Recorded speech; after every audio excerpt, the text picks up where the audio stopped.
Hey, welcome back to Kickin' and Streamin'. It's me, Tammy. Hope you're enjoying whatever it is you're watching.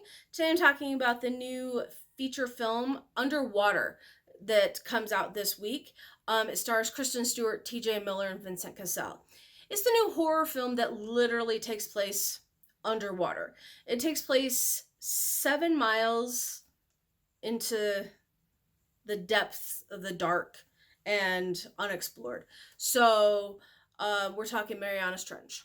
And they are on a rig that is drilling deep into the Earth's core.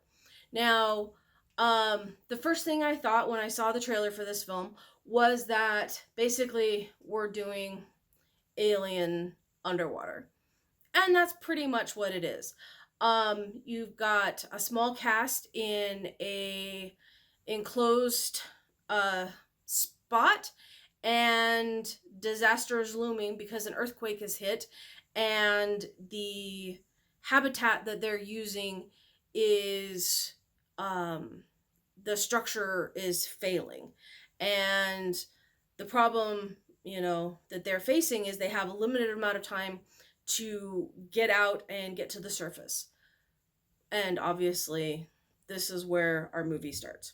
So, actually, one of the things that I really liked is that we kind of got started right away. Our main character, Nora, who is played by Kristen Stewart, is having an existential crisis about the fact that she hasn't seen light. She's been in the dark because she's been underwater for several months at a time. And is, that scene where she's in the bathroom in the trailer, and she's brushing her teeth. That's literally where the story starts.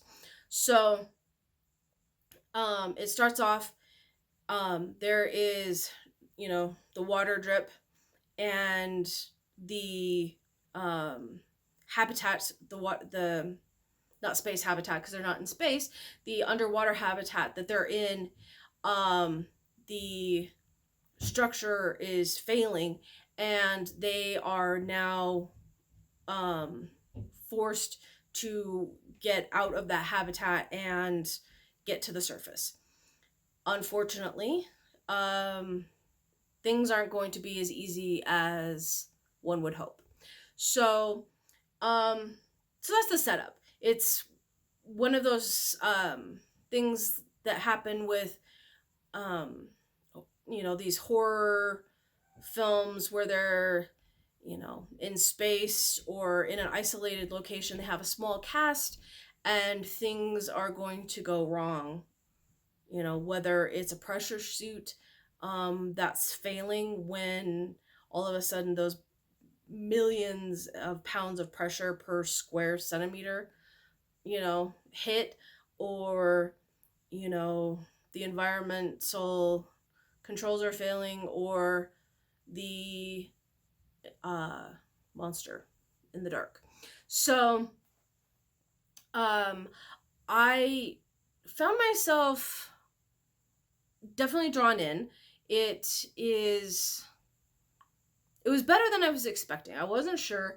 As I've said repeatedly, horror films per se aren't my cup of tea. But like Alien is, you know, kind of. I guess I should say I can do creature feature horror ish, sort of, kind of sometimes. But I'm not so much into slasher films, and I'm not really into. I don't watch like supernatural films. But this one was not as scary as I was expecting. There was definitely some jump scares. There was a few minutes when they're walking in the dark, with, the entire ocean around them, and that there's a monster out there and you can't see it. I was watching like this, going, okay, I can see this, I can handle it. Because I'm a nerd. What can you say?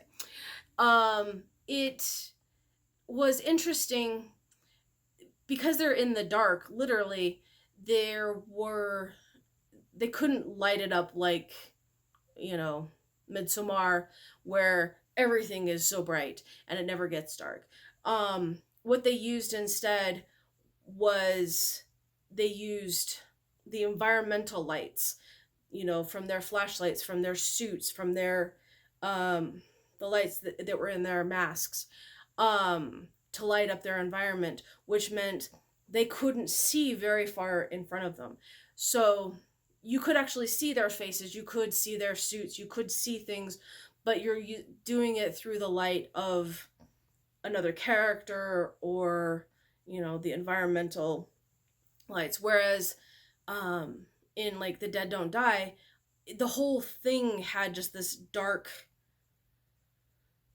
patina over across it, and you really couldn't see the characters. And in this, you could actually see things, but it was, you've got this dark, of the water, and you can only see right here, or you can only see right here.